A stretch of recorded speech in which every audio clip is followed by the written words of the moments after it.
Pledge allegiance to the flag of the United States of America, to the republic for which it stands, one nation, under God, indivisible, with liberty and justice for all.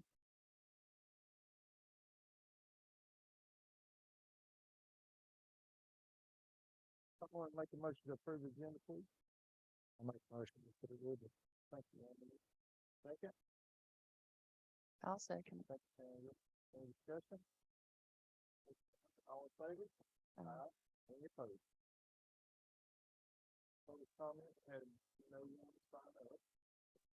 Anybody in the audience for public comment? None, we'll move on. Approval of the consent agenda, please. I would like to see if we could pull the minutes from the last meeting off the consent agenda and put them into discussion. Where you want to put them down, some of them regular for discussion? Do it now, or- We can do it now if you want to. Okay. I would like to see if we could hold them out and get them a little more accurate. The last meeting we had, there was some discussion that was not included into the minutes, and a comment was made that they didn't want a private meeting. They wanted everything out in open. So it was done here in open, but it was left out of the minutes, and I would like for it to be in the minutes. So help me out. What, are you talking about the fire department portion? I am. Okay.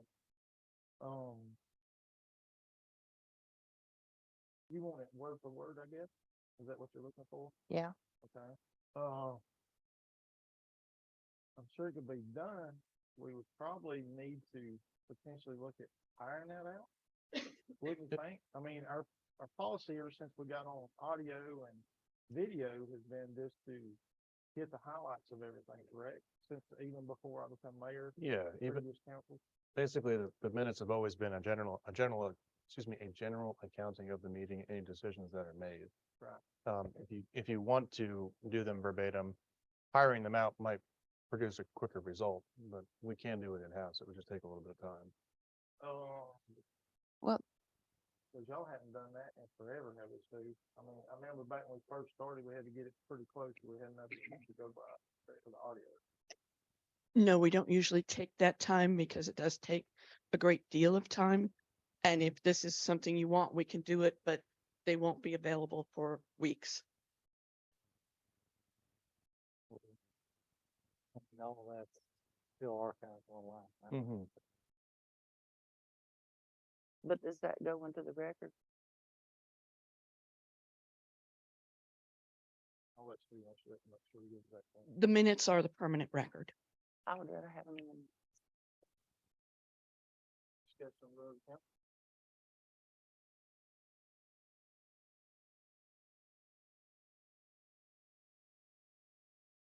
How much time are you talking about?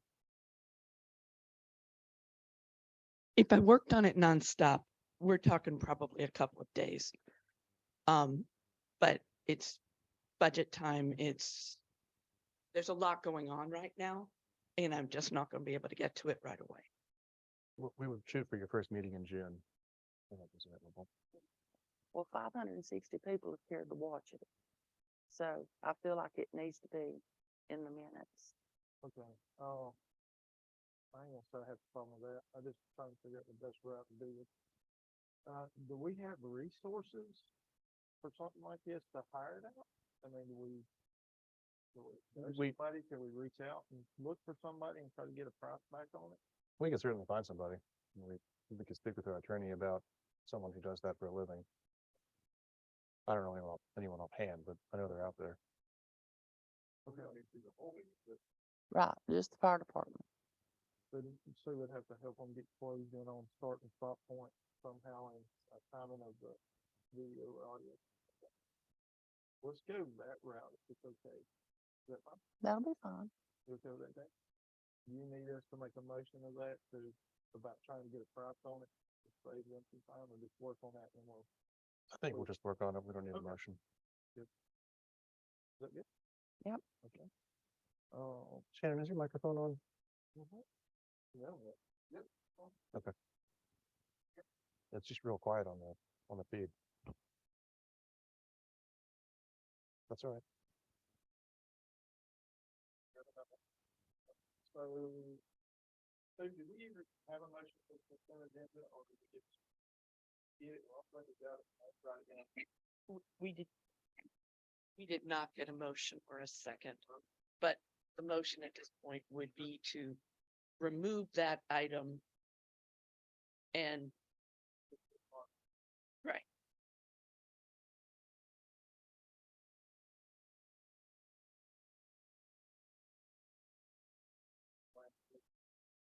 I'll approve. I'll approve the consent agenda with the removal of the April 27th regular meeting minutes to be modified.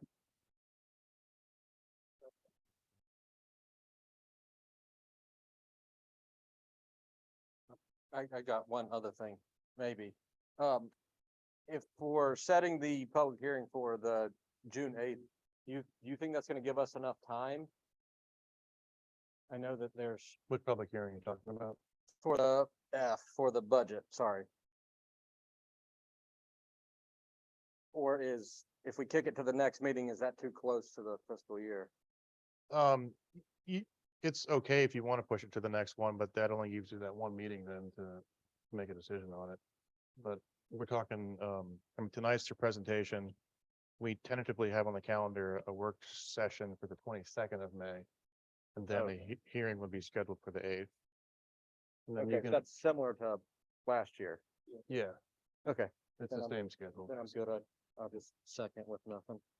And on the Lions Club for nonprofits, it said the Smart Start Dolly Parton Imagination Library. And I think that went with the Smart Start kindergarten program.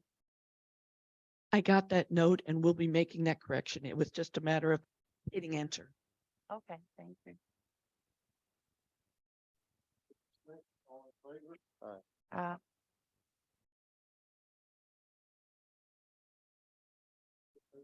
Special presentation from Harris County Sheriff.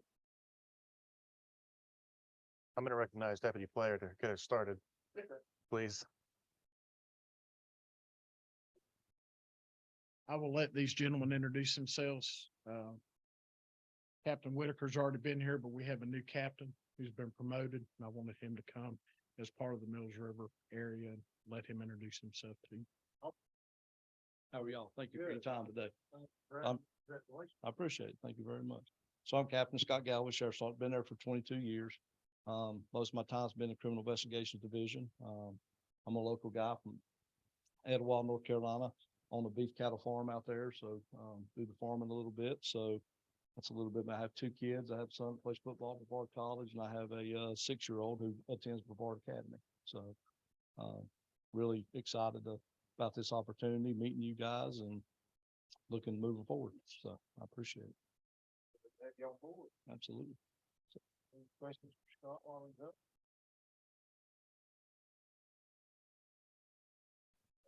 No, everything's good. No, everything's good right now. So, yeah. Now I know y'all were talking about a reporting service. Asheville Reporting is who we use to do all of our transcriptions at Sheriff's Department, which are really, really good. So I think it's Asheville Reporting Services. Yeah. So they're really, really good. So you're welcome.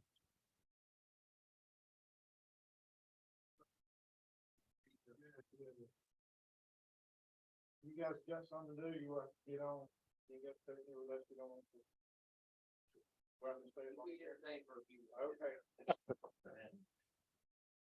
Moving on to our regular, physical year 2023-24 budget basis. Mary, give me one moment. I'm going to pull up this presentation and then we'll get started.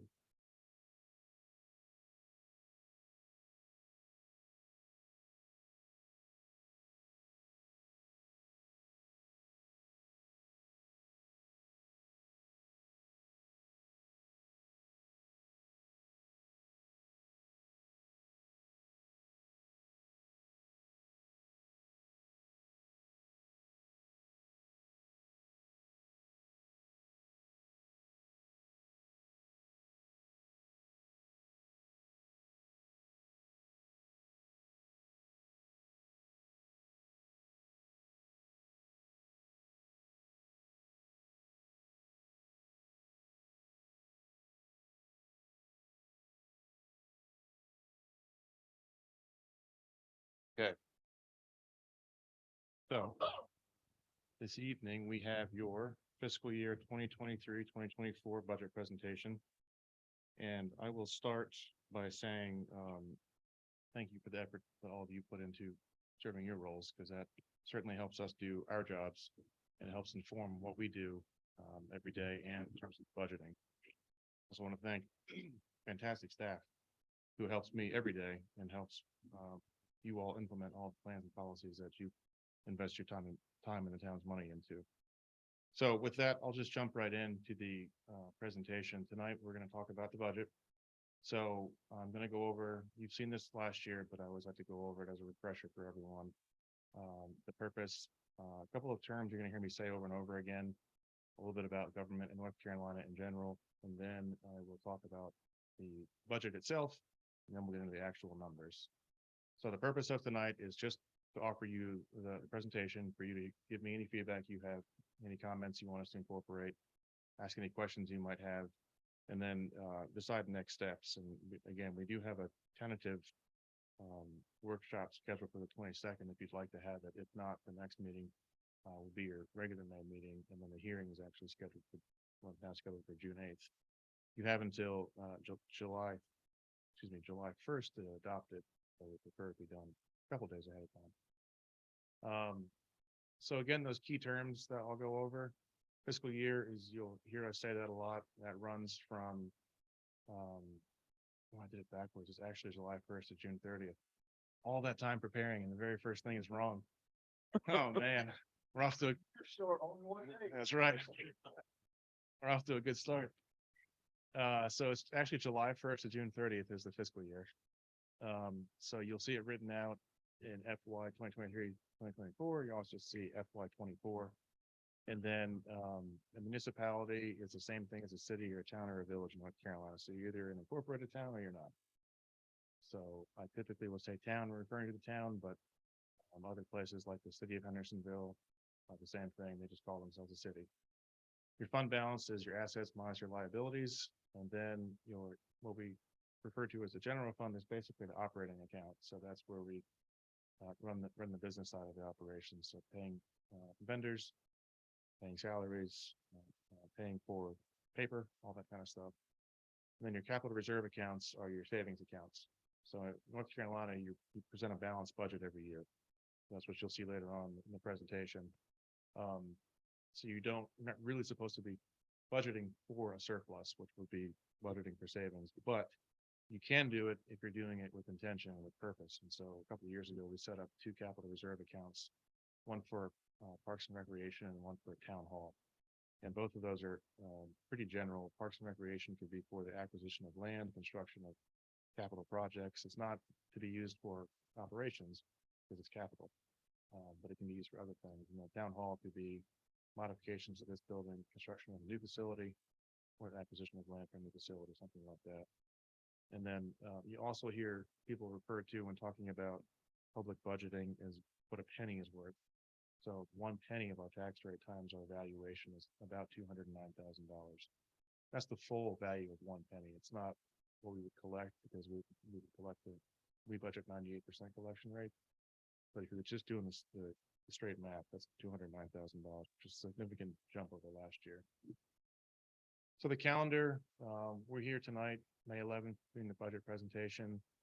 The work session is on the 22nd, and then the public hearing on the 8th, and then we're anticipating it being adopted on the 23rd. That could happen on the 8th, or it could happen at a later date. And then, of course, July 1st is the deadline to have it adopted, and then it continues beyond there. It's all internal after that, though. We're setting up the books to go live on July 1st, and then beginning in July, the auditor comes and starts reviewing everything, and then every fall you get the audit presentation from Mr. Shaw.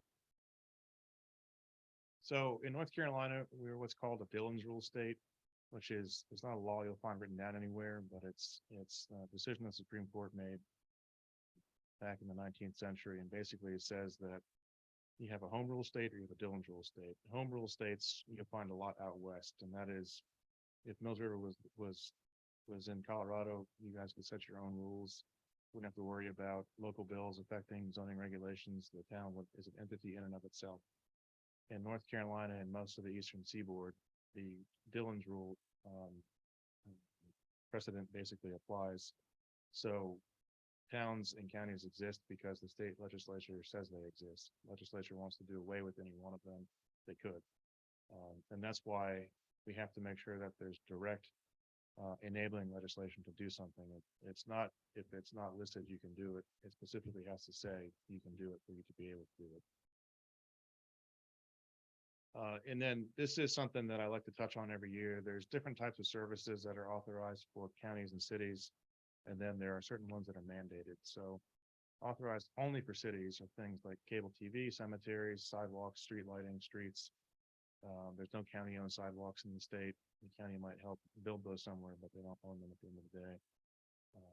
And street lighting and other traditional public services that you would see within cities. Counties, on the other hand, have several other authorized services that towns do not.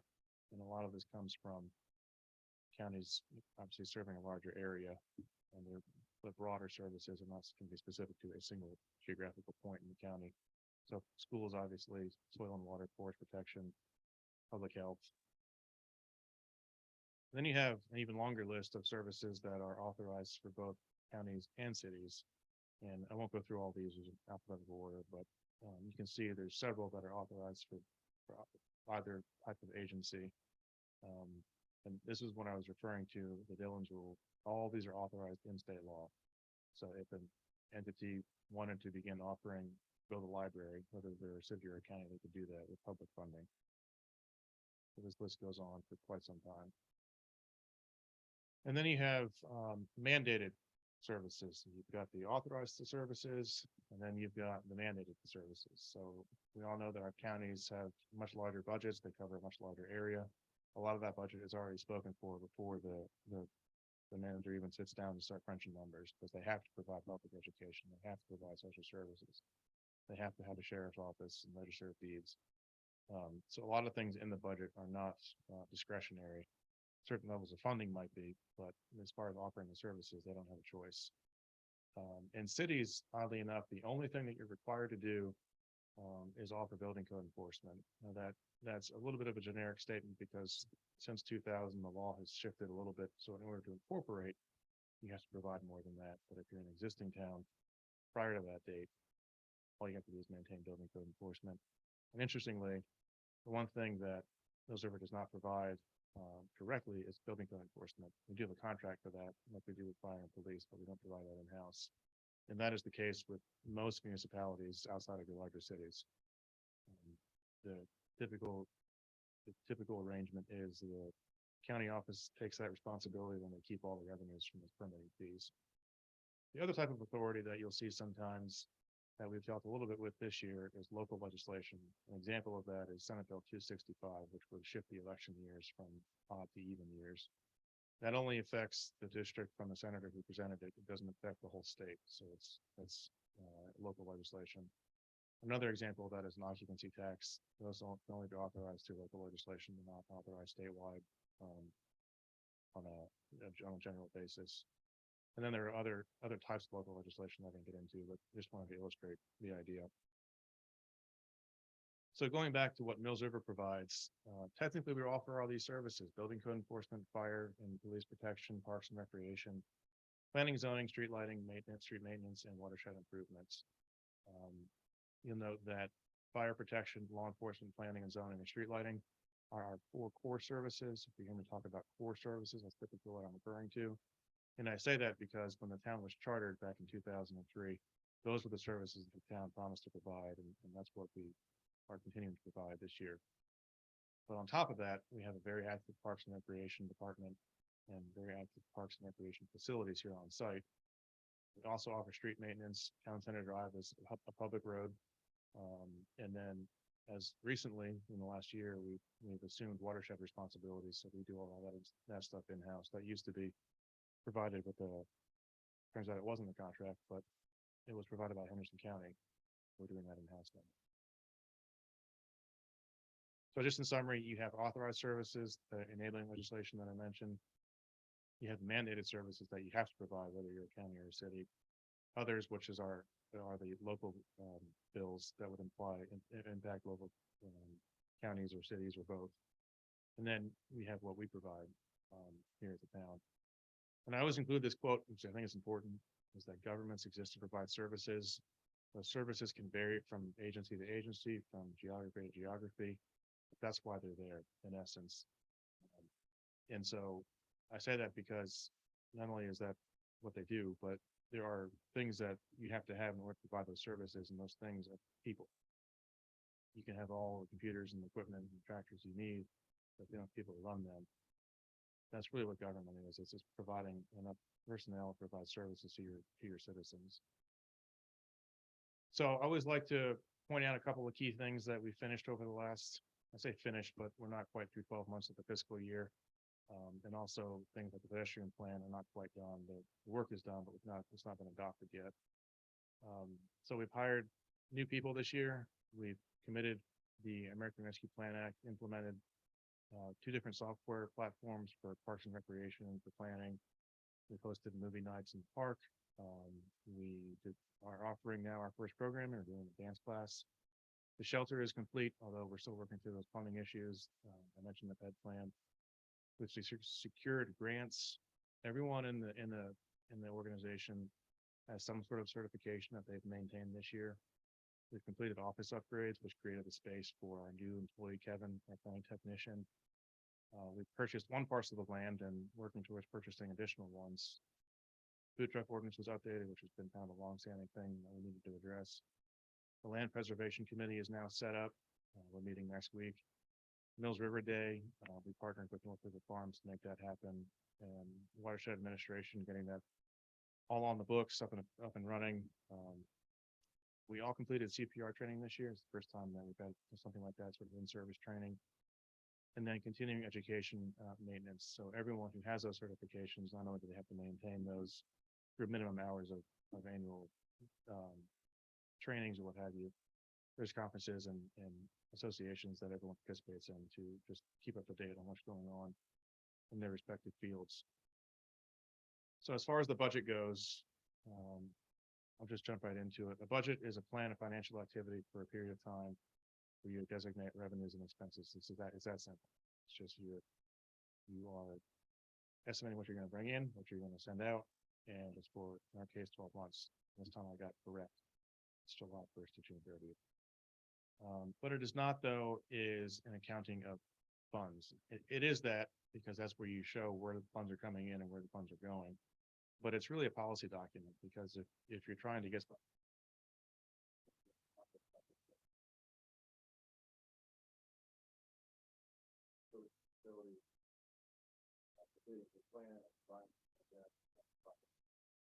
you have to live that knowledge, but it's not, that's not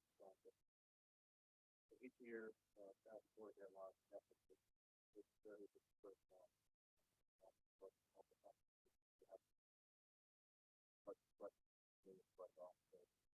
June 1st is the deadline to have the budget exactly everybody. That deadline after that. That's where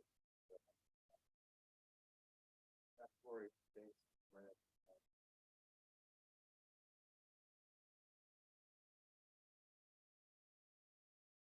Budget consists of several things, one of which is the budget method highlights the history.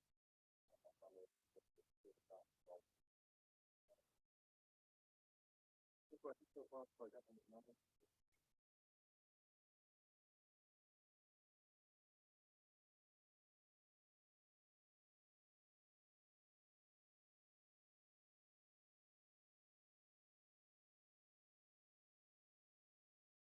We'll start with an overview of the numbers themselves. So property tax rate, I'm recommending that town keep its tax rate at $8,000 value. Fire department.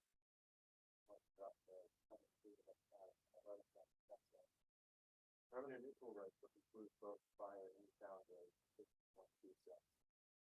Property valuation that will look not include all the above. Just over $2 billion, which is a significant number of assets. we're budgeting for 90% collection rate. Recommend a 50% possibility of the air over existing inflation. That's not heard kept people up. Last year, there was just but a small increase in the salary.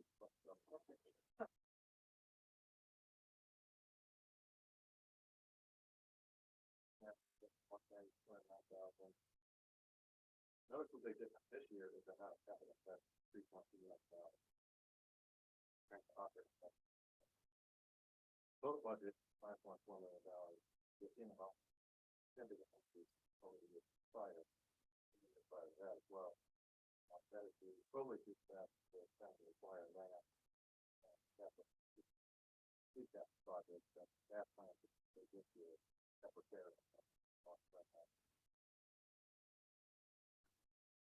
So as far as overview goes, I want to talk about a few things.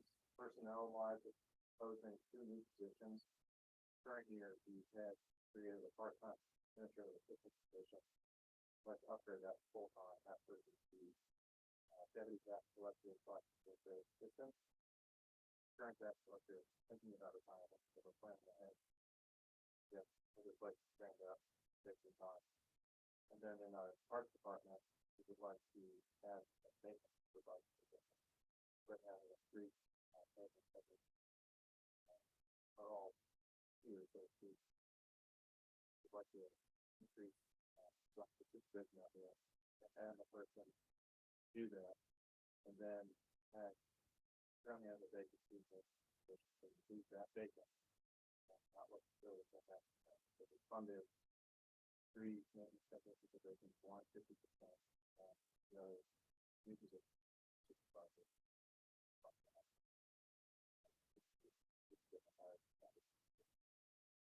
I am recommending that we do a pay study this coming fiscal year, like to get that done as soon as we can. So, I mentioned last year during the budget, I'll say the issue with the inflation's been on the board last year, 3 times. This year's come down, so it's the highest what last year. Good for high. Then the pandemic happened, labor market is very different than it was 4 years ago. The last time we pay study. Feel like some of us just feel right behind market.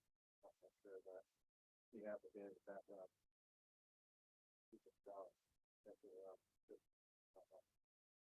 Getting anybody out of any funding.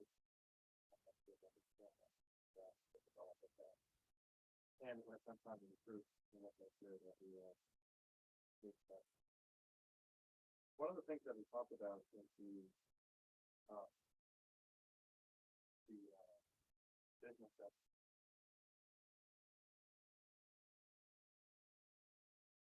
one of the things we talked about in the budgeting session was transparency and accountability in terms of the budgeting. So this year we created 2 new departments. One of them, but they're not new. It's basically pulling funding from the system account, placing in the new department. It better illustrate for the funds. So, the other thing that I want to point out is that the economic development numbers, thank you, have increased year over year because the partnership has requested additional funding than what they had done in the past. And then the big one is farmland preservation. So we're taking that $500,000 that council approved in the current year and placing it in the capital project budget for farmland preservation, which would be those acquisitions or easements or due diligence. We haven't ironed that out yet. That's what the preservation committee is going to be talking about next week. And then it's a new one for this board, although it's not new, is debt service. Shannon, you remember this from your prior time on council, when you borrow money, you obviously have to budget to pay that off. And so we refer to that as debt service, and it's in the budget, which I'll touch on in a minute. Any questions? I'd just like to point out, I don't typically brag publicly about our employees, but I want you all to know, I want the public to know that we have a lot of professionals here, and they all do a very good job keeping up to date with their professional certifications, which means that they're staying on top of existing trends in the industries, and they know what they're doing. So the AICP, there's an alphabetical order. It's not because I have it that it's first. It's just that it's alphabetical order. Is the top certification you can get in the planning field. We have two folks that are certified parks and recreation professionals. We have a playground safety inspector, which is a very difficult certification to obtain. And that's crucial to keep our playground safe. We have one newly minted and one existing stormwater inspection professional, certified zoning officials. Our clerks are working their way up through the various certifications that they have in their fields. We have a new notary public this year. And of course, our tax collector is staying on top of what she needs to do to maintain her respective certifications. So capital, again, this is a big part of our budget this year, bigger than usual, and that's due in large part, almost entirely to the acquisition of additional land.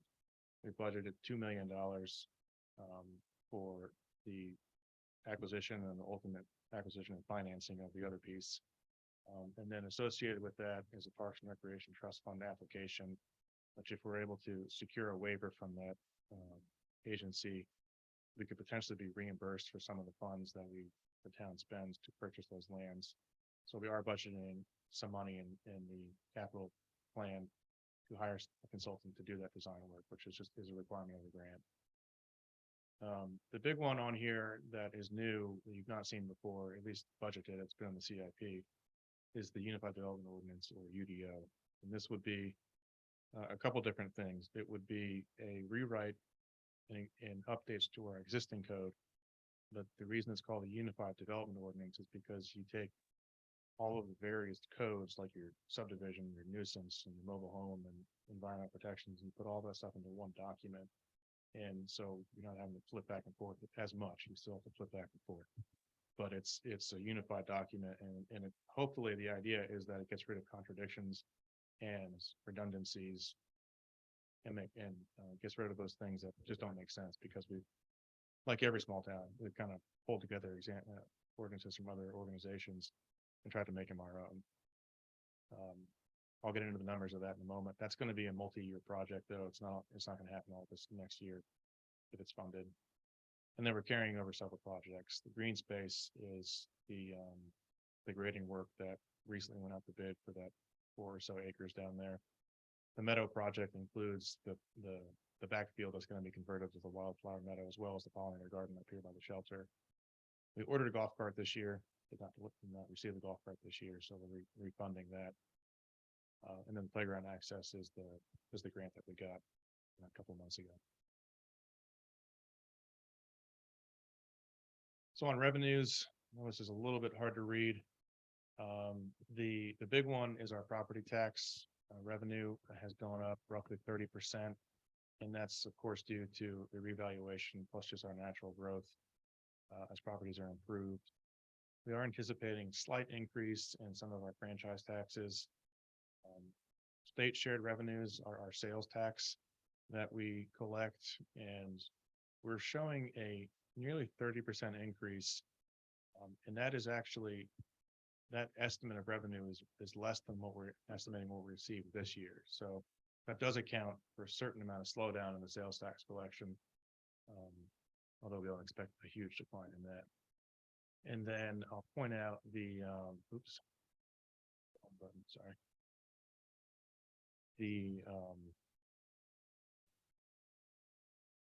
about a third of the way from the bottom, you see that $2 million number. That is on the restricted federal funds line item, and it's not restricted, but it's federal funding, so we put it there. That's the ARPA funding. So that's the balance of what we have after the nonprofit funding requests, the farmers market, and the fire department.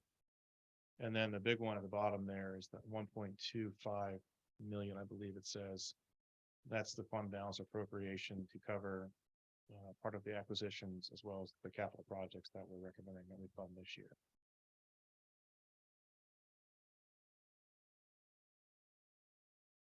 Oh, so I wanted to point out, if you look at that very bottom, you'll see that the revenue for the percent change in the very bottom line, second from the right, is an 81% increase in the budget year over year. And that's an astonishingly large change. You would never expect to see that in a normal year. But if you take out the ARPA funding and the capital projects, it's only a 19% increase. which is very normal. And in fact, it would be even less than that because if we weren't acquiring land, we wouldn't need to purchase some of the equipment that we're planning to purchase. So it's a moderate increase. It's a reasonable increase when you take out the budget for the capital project. I just wanted to point that out. This is the same information on revenue, just shown a little bit differently. The biggest one there is our property sales tax at 3.6 million. And again, that includes everything that we collect, and a part of that goes back to the fire department, motor vehicles. We group for budgeting purposes on the slide, we group the different franchise fees. Just so the graph doesn't get overwhelmed. And then the state shared revenues is that yellowish block or yellowish pie, the right-hand corner, that's our sales tax. And then we've got a fund balance appropriation of 1.2 million. Again, that is to cover part of the acquisition costs as well as the capital projects that we're proposing.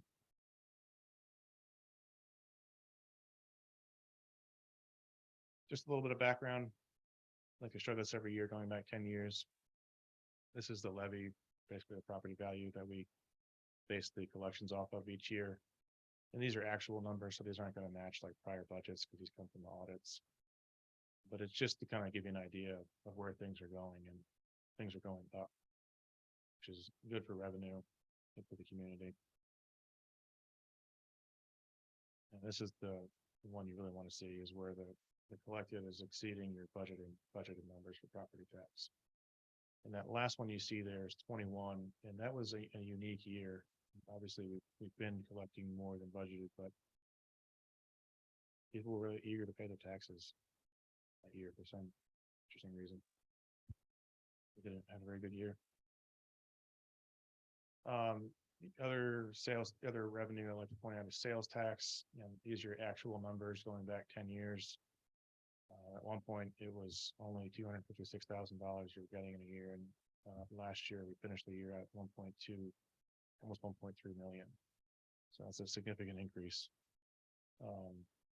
And you might ask why that is, and there's a couple different variables. Obviously, as more development occurs, more people shop at Ingles, more people go to Sierra Nevada, you're going to get more revenue from that. A couple years ago, which wasn't intentional, but coincided with closely, was online sales tax being delivered to the point of sale, I believe is how it's phrased.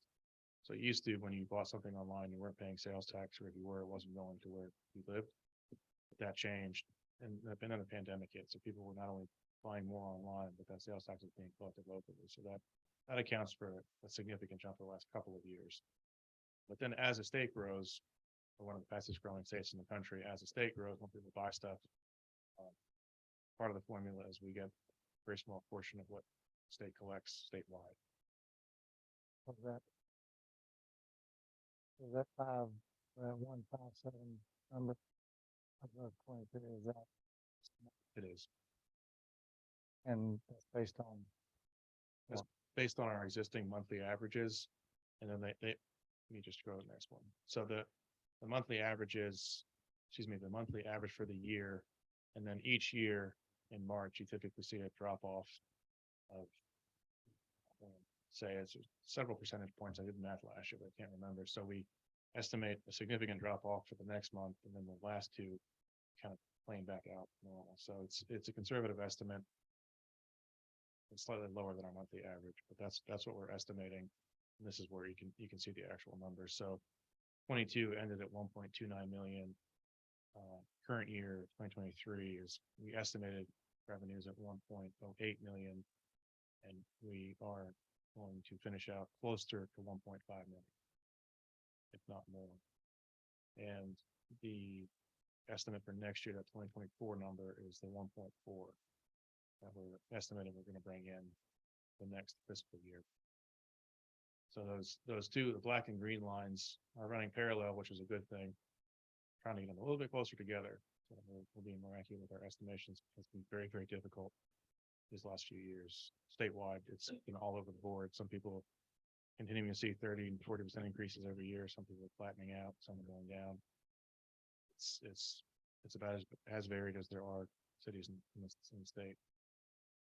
But it's a good thing that we're underestimating and getting more. Any questions on expenditure, or excuse me, revenues before I move on?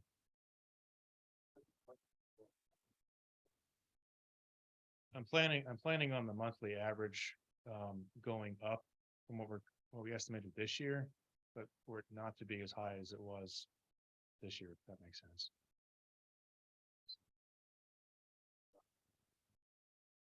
Mhm. Yeah, I've never budgeted actual collections at the end of the year. This is mostly because, well, since I've been here, pandemic hit the first year I was here, and you'll see that drop where it goes to 560,000.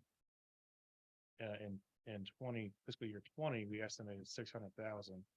And for 21, we estimated a 30% decrease in revenue, which was the lower end of what people were saying was going to happen. They thought it was going to be a 50% drop.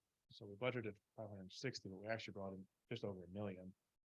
So we've been conservatively increasing our annual expected revenues, but not at the rate that we're collecting it, because we feel like the rate that we're collecting it has to slow down or level off at some point. It's been 20 or 30% each year that we've been seeing growth in that, which is unusual. But again, part of it is the new world we live in with online shopping. On the expenditure side, the only thing really to note here is the big ones, excuse me, are the capital and the debt service. So we've got the debt service of $210,000 is the payment that we're going to make when we close on the properties next door.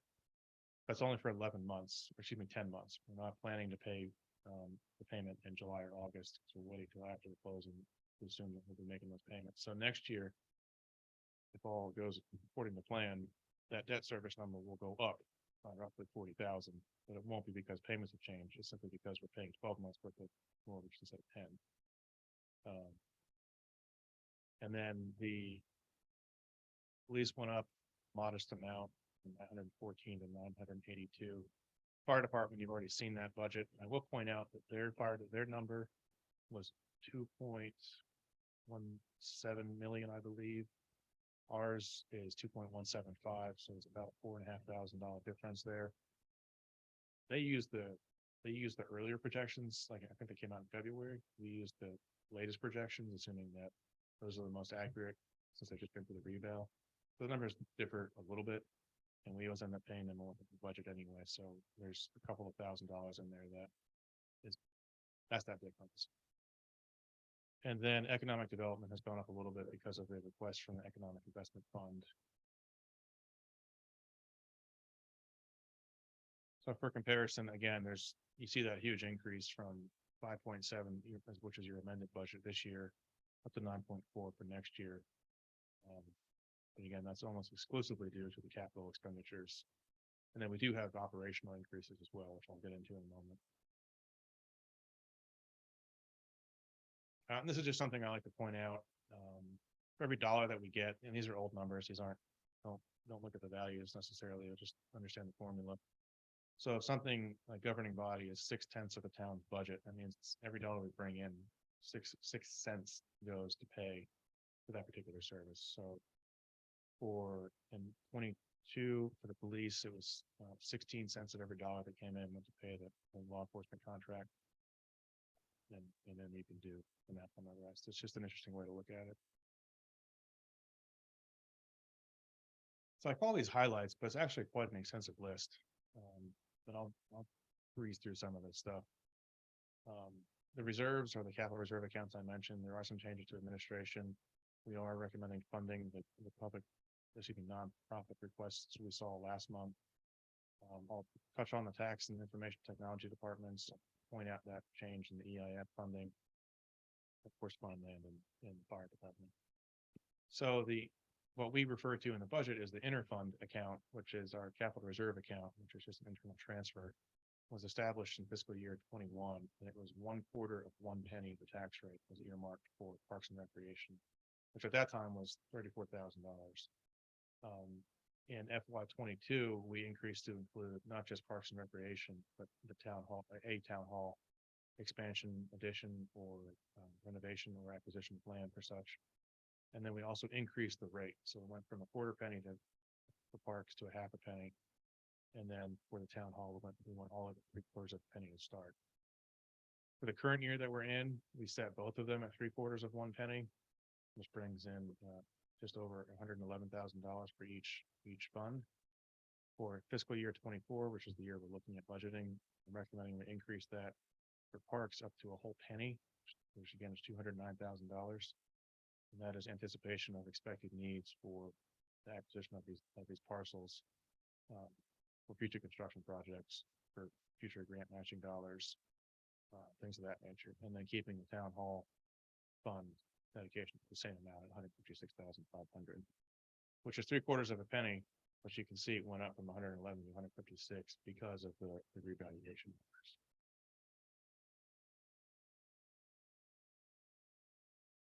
So just a further breakdown, this is the actual spreadsheet that illustrates this change. So that 365 is made up of those two numbers. So you're looking at doing 1.75 cents.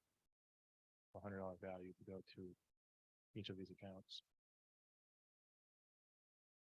So I know this is difficult to read, so I'll just kind of highlight the important parts. So this is the administration budget, and you'll see it decrease the very first line that I've highlighted, which is salaries.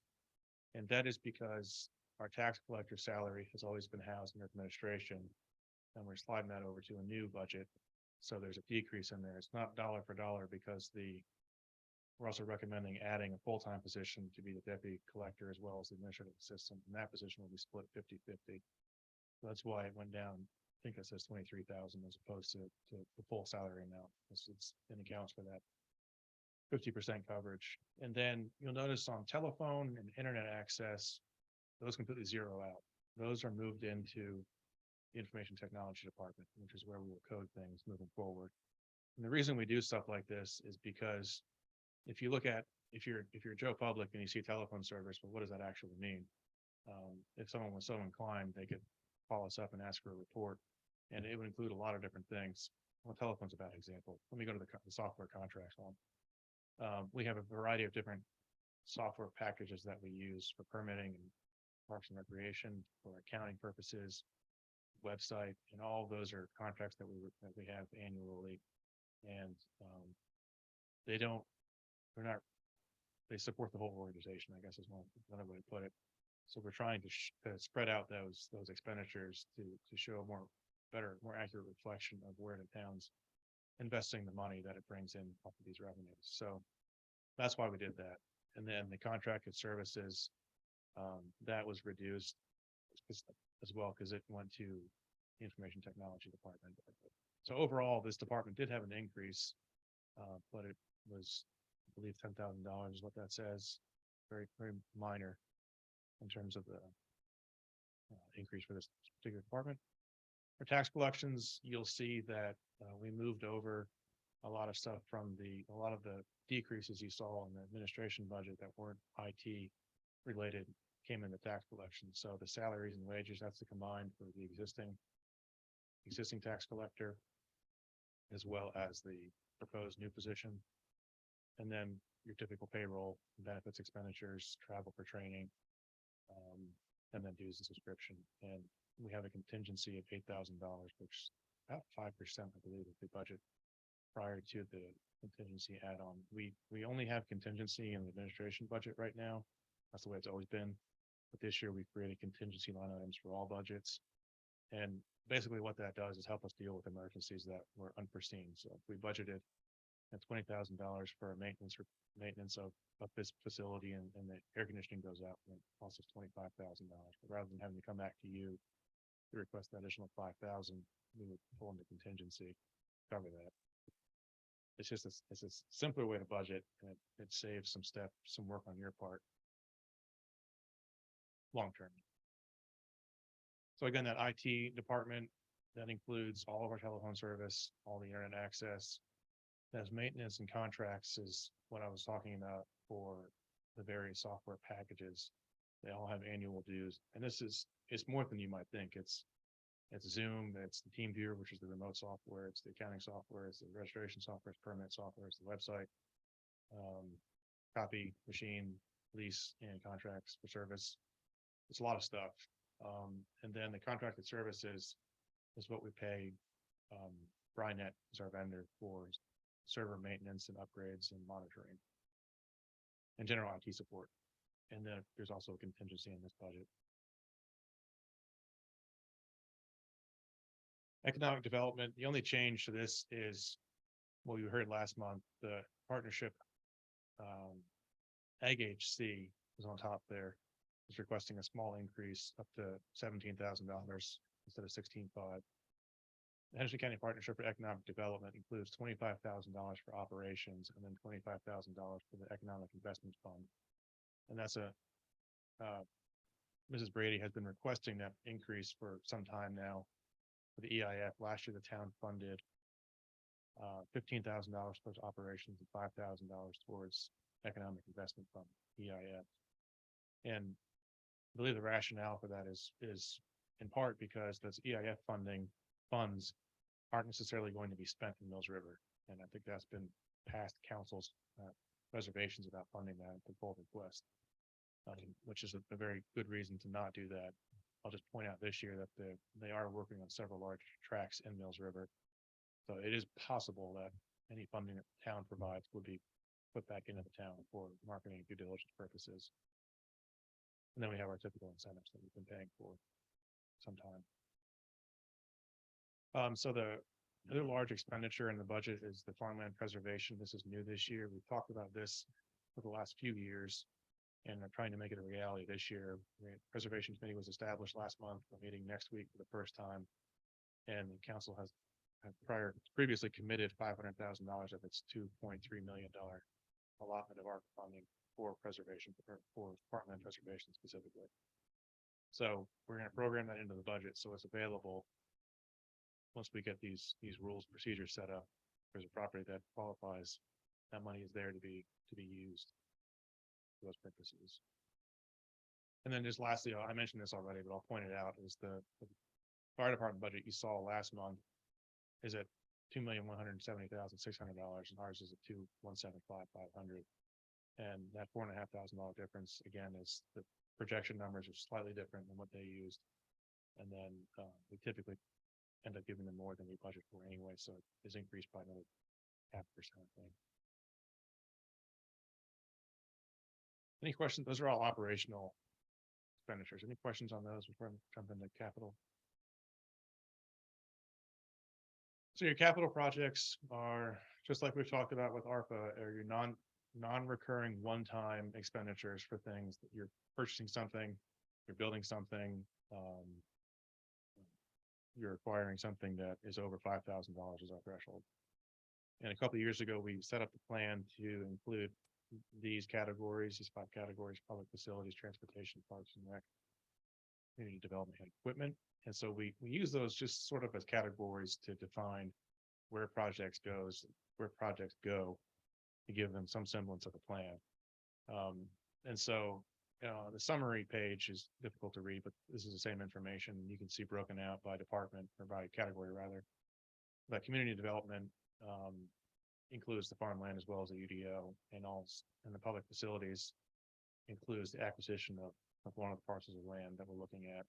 No money in transportation, and then parks and rec I'll get into it in a few moments. It's a little bit more detailed than I can show you right here.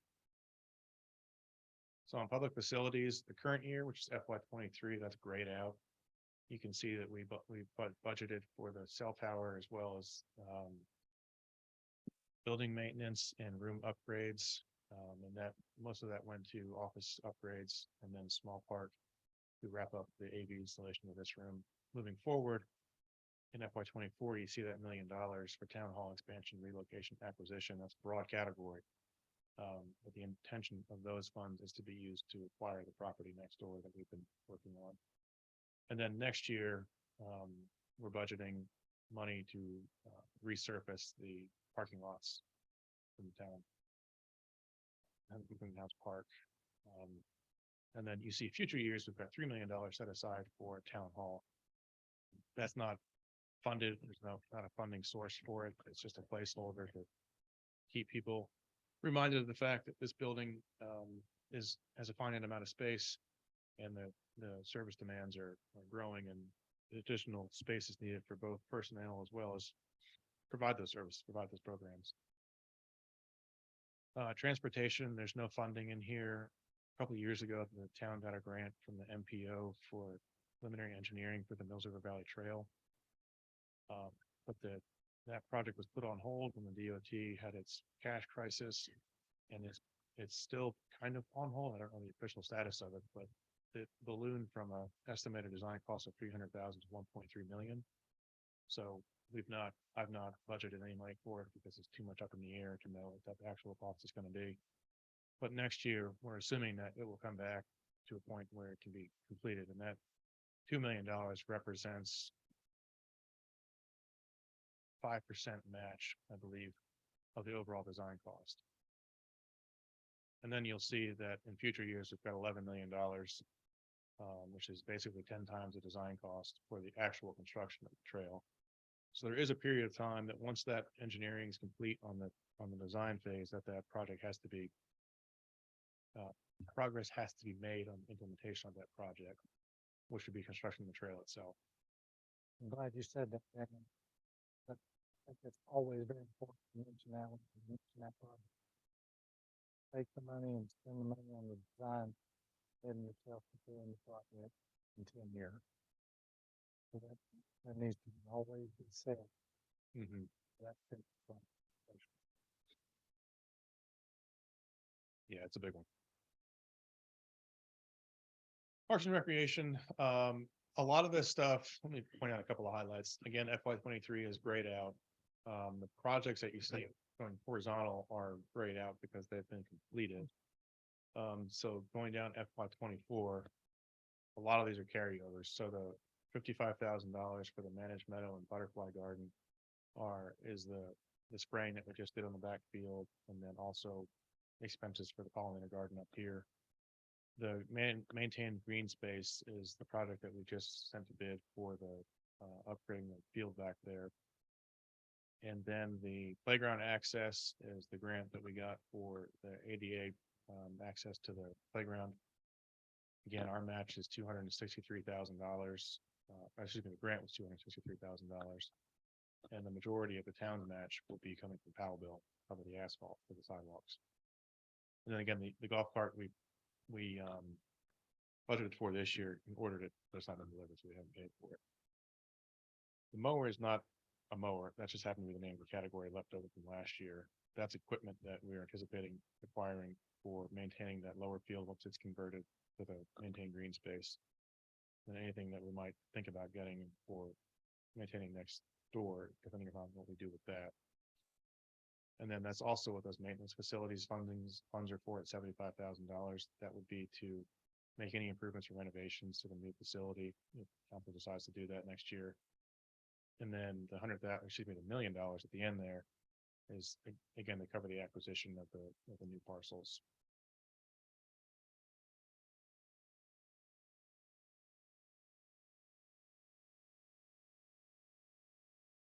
Community development is our ordinance update that I've talked about. That's a 2-year it's at least 2 fiscal years. It might take something like 18 months to do, but it's going to span more than 1 fiscal year. And we're estimating $200,000 for a full rewrite. We won't know those actual numbers until we get bids in, which the way this would work is we would do a request for qualifications to find a qualified firm. And then we will work on getting that price negotiated. And the towns have no obligation to do that. Once they select firm to work, we can't have the terms on a price. There's no reason to continue. But that is something that we need to do. The ordinances, and I've mentioned farmland preservation, so I'll skip over that. Lastly, on our capital projects, each year we try to replace a number of computers just to make sure that everyone has a fairly recent machine. We're planning for that, as well as any monitor stands or new monitors associated with it. The server, we might be able to cover out of the existing year. We're still waiting on a revised quote for that. It's outdated. We're out of space. It's time for an upgrade on that machine. So that's something that if we don't do this year, we're budgeting to do next year. So in summary, we're making some very long-term investments. The town, it's hard to think beyond your own lifetime, but that's really what we're doing here with these acquisitions. Is those are going to become public property, for generations. And that it is a huge accomplishment to be able to do that as a board. And then we are investing in service delivery, which is something that we do every year. Where I mentioned that the personnel earlier, in those new positions. Looking at creating efficiencies by bringing on those new positions. New positions don't mean less work for other people. It just means more work is getting done more efficiently. And then the transparency component of it is creating those new departments to better illustrate where funding is actually going. And then planning is just the whole budget, basically. Specifically, what I had in mind when I wrote this is that we're planning for expansion, as well as doing some succession planning for individual employees who we know are looking at retirement in the not too distant future. So I'll say in closing that if you feel the need for a work session on the 22nd, we can do that. If not, we can talk about it at your regular meeting in May. You have a public hearing scheduled for June 8th. You can adopt that night if you're ready for it, or you can wait and adopt it on the 23rd or Sunday after the 23rd. You just have to have a special meeting to do that. And then it has to be adopted on the 1st. Are we gonna get some paperwork with Oh, all yeah. this in it? You sure will. I do have with that. So then we have a fund balance policy. Mm-hmm. So I ask this for two meetings ago, and fund balance. Anyway, I'm not getting on the, I understand. It'd be an advantage to us to know that fund balance. Especially. Mm-hmm. So, Yeah. So, because you didn't have that number right off the top of your head, and I'm not trying to put it down on the spot or anything, but that's a number that I certainly would like to know Mm-hmm. what is Mm-hmm. pretty much at all times. Mm-hmm. So is that possible? Mm. I mean, is it, Yeah. I don't wanna cause anybody in it for work, you know, you already do, I know you wanna do stuff, but, is that easily accessible for you? I think, yes, we can easily give you, I think what might be helpful for you is to see actual cash balances of the various accounts. The fund balance technically is calculated during the audit each year.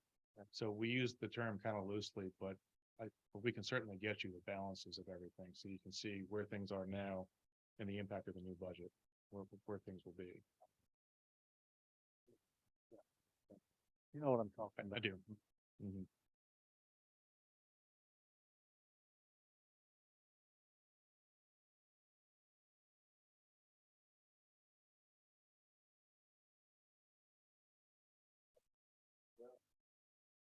It's a lot to take in. Well, things from you made new departments like tax and is there a way to compare that from last year to this year, keeping it together first? Yeah, I like to see the See administration like department. what it actually Yeah. was.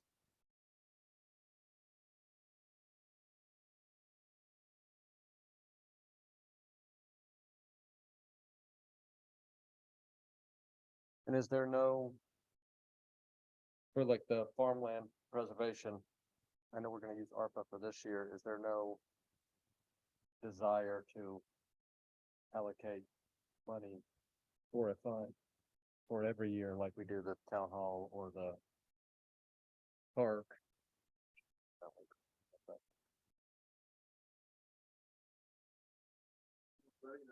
Question that Katie made up all the constituents want to consider. I mean, it's up to this board to decide if you want to fund it recurring, certainly. And then we would just plan for that each year, and then the ARPA money is for the seed money. Yeah. That we would look to do it each year in the budget. Just my 2 cents is, that's the way I've always envisioned it. We would be funding that part going forward Mhm. now. That was my hope. That's how I thought of it too. It was a way to get started. Officially.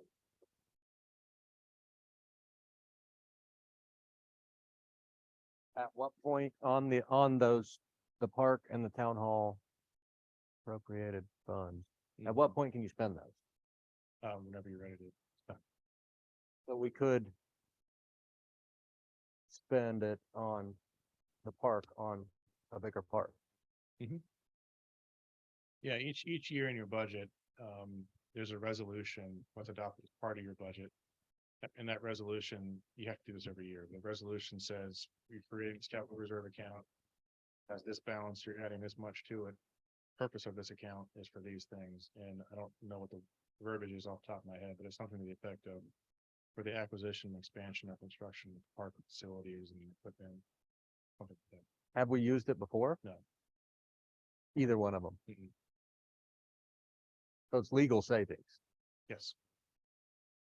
And that's why we set them up so that we could save for those things. Is there like some policy that says, is there a minimum? We've only had those accounts for. Since fiscal year 21. They are or not accounted in the capital reserve. They are. Yeah, if you,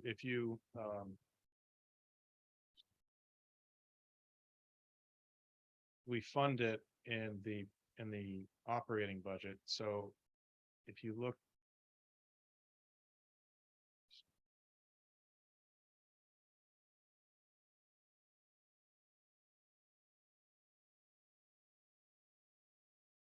So if you look on this chart, the second line from the top where it says interfund transfer, and you go over to FY 23 amended, from the current year, you earmarked $223,000 to go to those accounts, and that was split 111,500 each. So for the proposed number next year, I recommend I go to 365. I believe each account has something like $211,000 in it. So with the additions of proposal at this rate, the parks would go up to 360-ish, and then your town hall would be 300.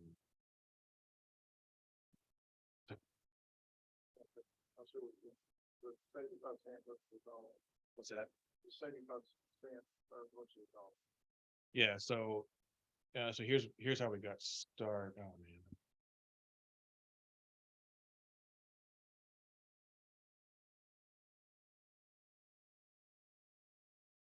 There we go. So this would be our fourth year funding it. So we established it 3 years ago at a quarter of a penny. And that's what the amount was. So if you go through and you add up 34,500, 67,000, 111,500, that will be your balance of your parks account. And the same thing for town hall is 105 plus 111 and 5 plus 156. Your new budget number.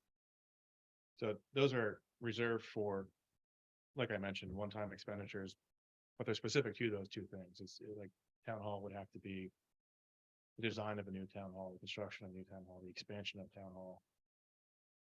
And the other one for parks would be something related to parks, not operations. That's the distinction between capital, which is operation. But those resolutions, again, are adopted every year and can be changed every year. So if you wanted to not do a town hall capital reserve and put it in something else, we could do that. Was this what you were talking about, putting in farmland preservation? Even whatever, quarter, half, Yeah, I would think so.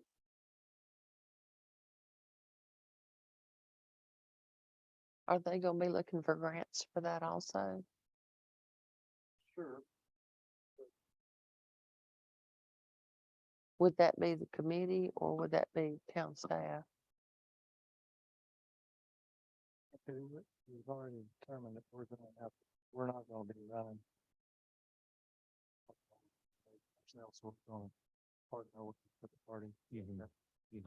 Whether it be the Southern Carolina, or maybe at some point, people can start to put on a this. Yeah. It's gonna-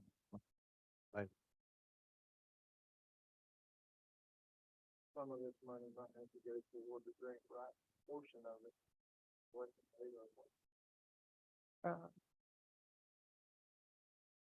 Danny would love to know this board got an idea, so we can work it into the budget.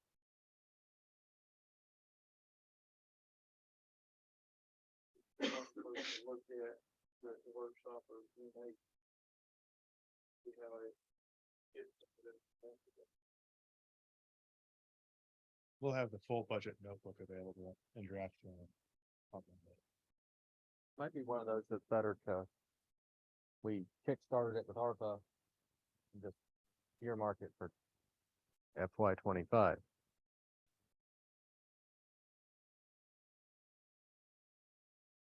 Yeah, that money's not gonna go away. So if you budget it for farmland preservation this year, and it's not spent, we'll just reallocate it next year. And at that point, you could add to it if you wanted to. You can add to it at any point, really.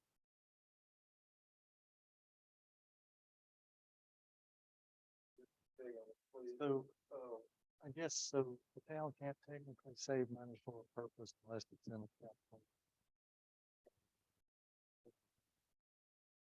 Not necessarily. You can create what's called assigned fund balance. So basically it doesn't tie it up the same way a capital reserve does.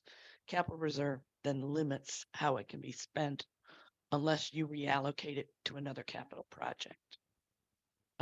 It does put limitations on it. But assigned fund balance is just, it'd be like budgeting in your house. We're saving for, I don't know, a roof. And then the ceiling falls in and you just move it. You spend that money some other way. The advantage of the reserve accounts, capital reserve accounts, is it more or less locks in the town the commitment that reserve fund is set up for. As opposed to just assigned fund balance, which can be changed in the meantime. So you could not take, so we're gonna owe $210,000 for payments on potential new property next year. You could not take park money that's sitting there and pay for it for the year. You could. But then you're, Or would it have to be over and above going directly towards the principal? I'm not sure you can use it for debt service. oh, that's a fair point. You can use it as a down payment if you wanted to do that. So you still have to budget for the regular monthly payment. Yeah, the current budget shows funding the capital, on the capital side, down payment. And then the operational budget shows the debt service, 210 for this year.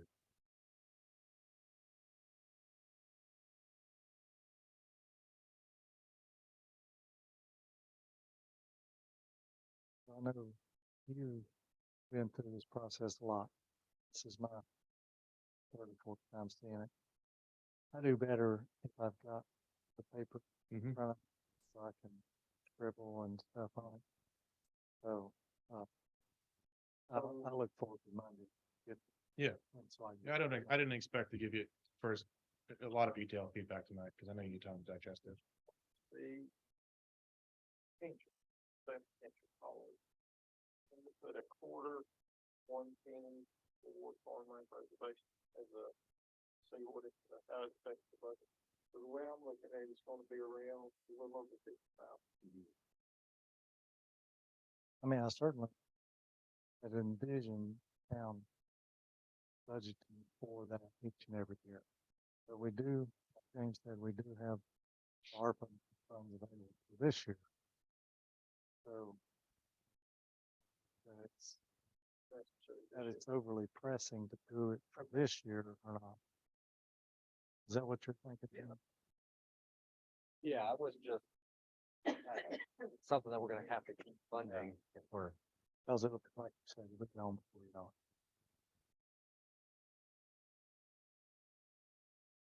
But you want to see what it'll do to your numbers if you want to plug in a quarter of a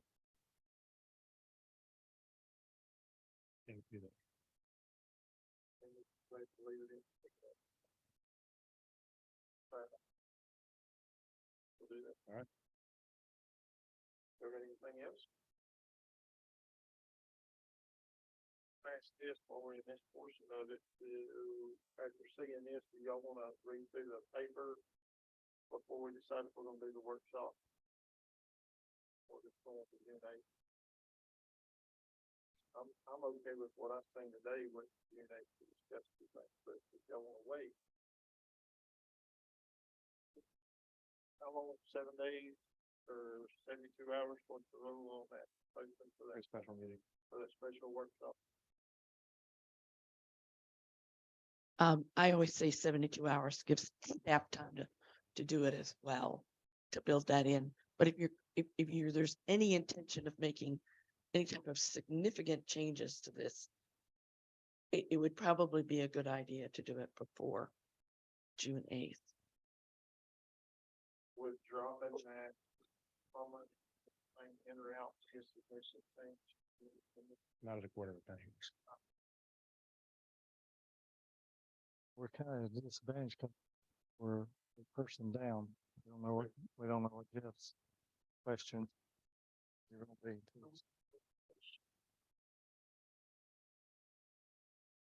So we'll get the paper copies out on Monday and then you'll review it and then we'll make a decision, like, let's just say midweek if you want to do meeting on the 22nd. I don't know. What about that? That's just on the graduation. Yeah. Are you looking at the 22nd of May? Yeah. Okay. Is that gonna be like a morning meeting or? No, we have it scheduled for 3 o'clock, I think. Yeah, 3 o'clock. Okay, I was gonna say, I'll just need time. Make changes if I need to.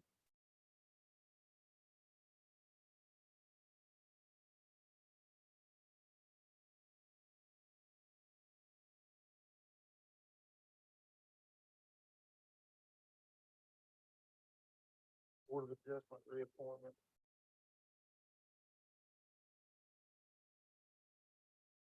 So Brandon has served on your Board of Adjustment since 2016, first as a second alternate and then as a first alternate. And he is currently a board member. His term expires June 25th. He has been a dedicated board member. He's expressed interest in continuing to serve on the committee for another term.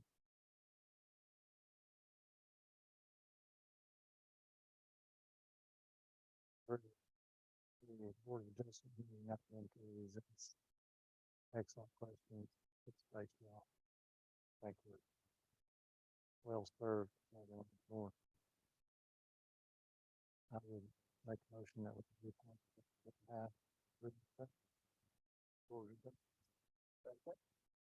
I'll second it.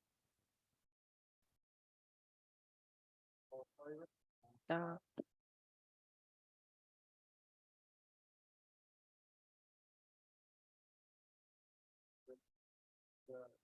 It is goal to reappoint or reappointment.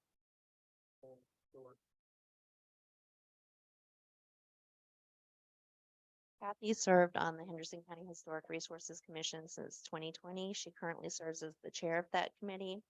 Her term expires on June 30th. It's a 3-year term. She's expressed an interest in continuing to serve on the committee. And just so you know, Town Council makes a recommendation to the Henderson County Board of Commissioners and they make the appointment.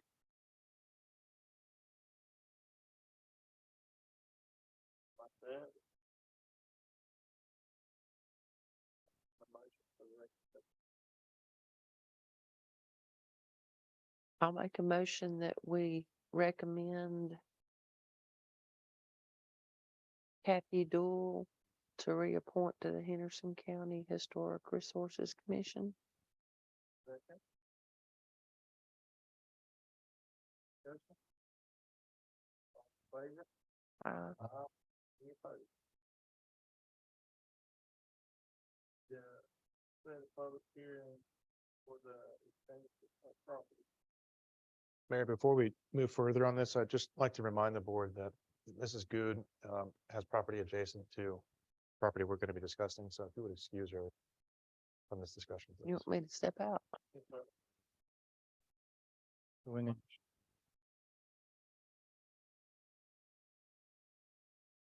Make a motion that we include Sandra in this discussion.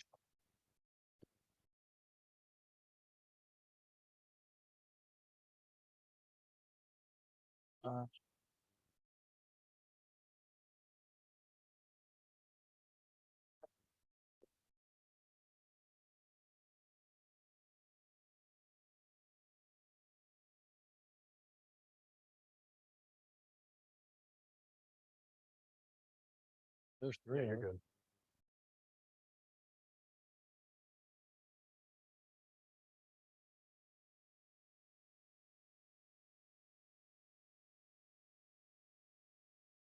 good.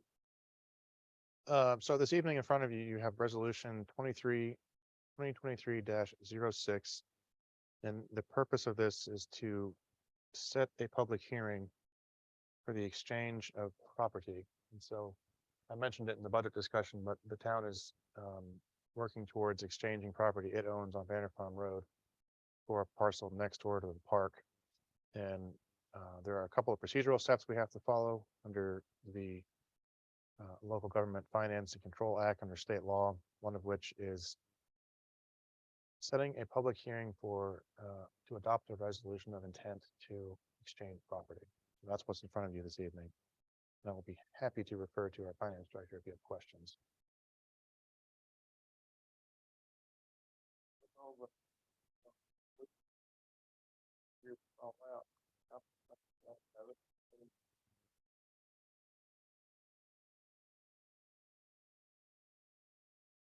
Just making sure this is to set it in stone that we are going to do this, because it's not done yet. That's right. Okay, I just wanted to.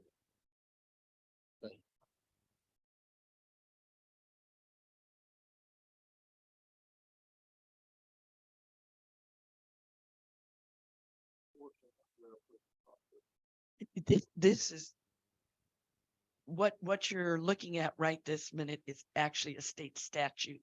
If you were going to swap property, you have to have a public hearing prior to the approval of it. This part, local government commission is not looking at. Doing nothing but setting up. That's absolutely correct. You are not committing anything at the moment, other than that you are going to open it to public hearing. And we don't need like a firm date in the public hearing for when the swap's gonna happen. We can just say in the future. I think according to your contract, it has to be completed by August 18th. Okay. But we don't have to say the closing is August 1st or whatever. Okay. No.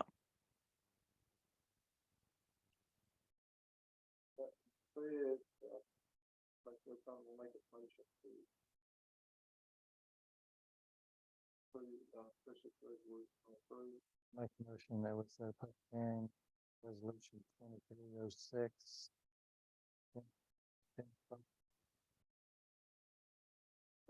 Second.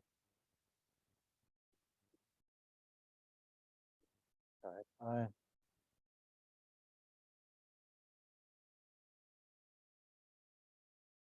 So item E on your agenda, set public hearing for acquisition of property. This is to set a public hearing to acquire property, and this is not a state statute. This is actually something in local zoning or local code, town's code. Procedural step we have to take.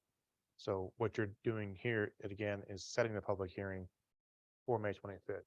You're not committing to doing anything other than having that hearing. But we do need to excuse Ms. Good again, because we were specific to that item. So we'll need to do it for this item and the next, unless you make a motion that's all encompassing. I'll make a motion that we exclude Ms. Food and the items. Yeah. Our agenda. Let it go.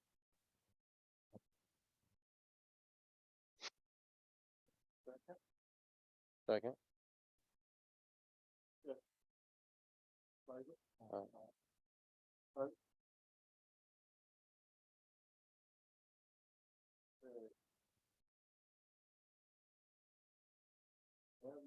one specific to the public hearing. But now for E, we're still needing to check the public hearing. And, either one of those other two. That's public hearing for. E, something we have to do. Set up for acquisition property.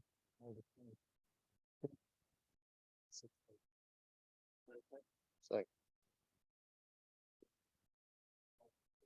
All right.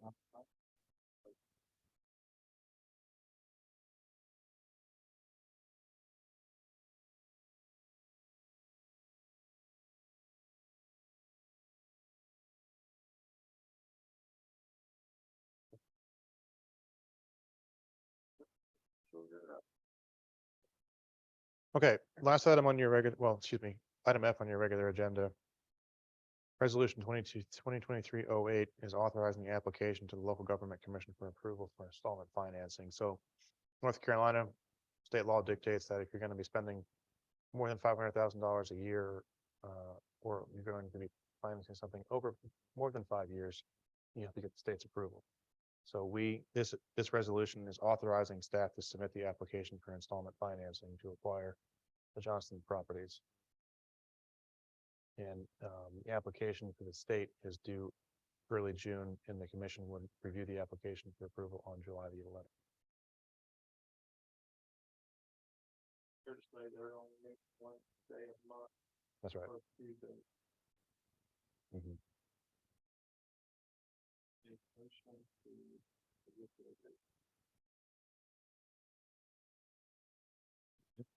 Go ahead.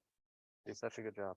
I'll make the motion, we approve resolution.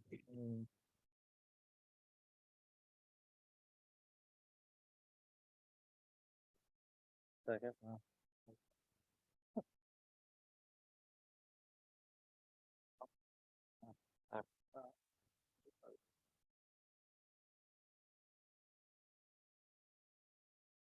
We'll get on this fast. Yes, let me get standing by.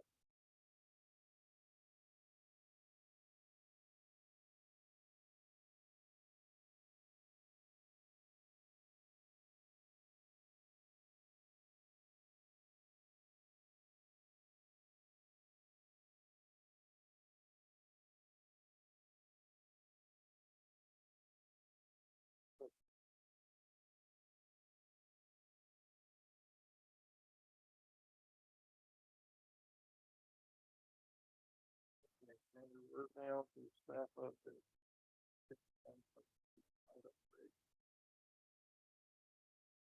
No report to make. Marlene, thanks for waiting.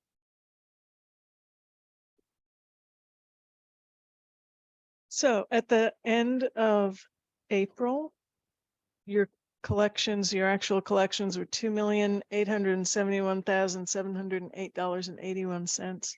We have a balance at that time of a little over $35,000 to collect for 2022. We're still working on it slowly but surely. That's getting ready for next year, and that's about all I've got.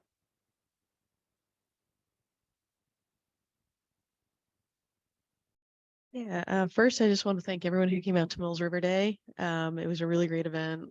We did some car counts and we're estimating we had over 5,000 people out there. So I just want to take a few minutes. This list is a little long because it took a huge amount of people to get that event going. But first I'd like to just publicly thank North River Farms for hosting us and really putting their heart and soul into that event. Mills River Partnership, the Henderson County Agriculture Extension, Henderson County Sheriff's Office, the Mills River Fire Department, the Future Farmers of America came out, were great volunteers for us, and then of course all our sponsors. If everybody go ahead, put in your calendars, May 4th, 2024, we'll be back for Mills River Day. So just go ahead and put it in your calendar now because you're not going to want to miss it. Otherwise, one of our big projects this week is we've been making steady progress with our pollinator garden happening up. So those of you that have been wondering what's happening up by the chimney at the park, we've had a large group of the Henderson County Master Gardeners in here volunteering a lot of hours. So we've got all our plants in the ground. So we still have it coned off for a while. We're going to do some permanent fencing, some permanent rock walkways and some things like that before we get it open to the public. But we're really excited about that project. Other than that, just we've got our Thursday refit dance class. If anyone wants to come by, it is really fun. I watched it for the first time this morning. If anyone's interested, 9:30 town hall. It's a really great exercise program. Also, just a reminder: next Tuesday, we have our free produce market down at the picnic shelter at Mills River Park, 2 to 3 o'clock. We also have our next blood drive coming up on May 26th. And then just if anyone out there is interested, we do currently have 2 job openings in our department. So we're currently looking for a recreation program coordinator, which is a full-time position, and a part-time park ranger. So check out our website and consider submitting application. No report tonight. No further report from me tonight. Thank you. I would like to say that Mills River Day was fantastic. Everybody I saw up there was having a good time, and there was multiple agencies up there, all of them doing very hard work. The horse show, what I saw was good. We're doing some barrel racing when I got there, and those little kids were having a ball. Everybody was glued to it. And I even got my picture made with Bigfoot. Some people said they thought it was wine. But it was a really good time. I enjoyed it, and thank y'all. You did a fantastic job. Just the echoes of some of what Sandra said. I was amazed at how many people were up there. I thought they were gonna run out to the 50 spot people. But it was really good. I appreciate all the hard work. I know it was fun. Ton of work. Appreciate everything that everybody did. Yeah. Nothing for you. More turnout, unbelievable. But be happy and enjoying themselves, and got to see a lot of friendly faces that I hadn't seen in a while with different agencies, and also it worked out really good. Yeah. All right. Also, it was opening day for the farmers market, and they did, what was the count, Linda? Over 600. It was really good. I think most of the vendors sold just about completely out. And plants too, yeah. And the pork vendor sold out. She did. Yeah. So don't forget Double Snap, and come out if you need to, and come see people, and you can have Ed's coffee, and it's just a wonderful time. I appreciate Shannon and Randy coming. It was great to see y'all there.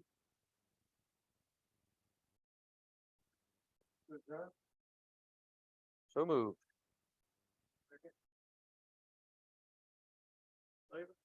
Uh,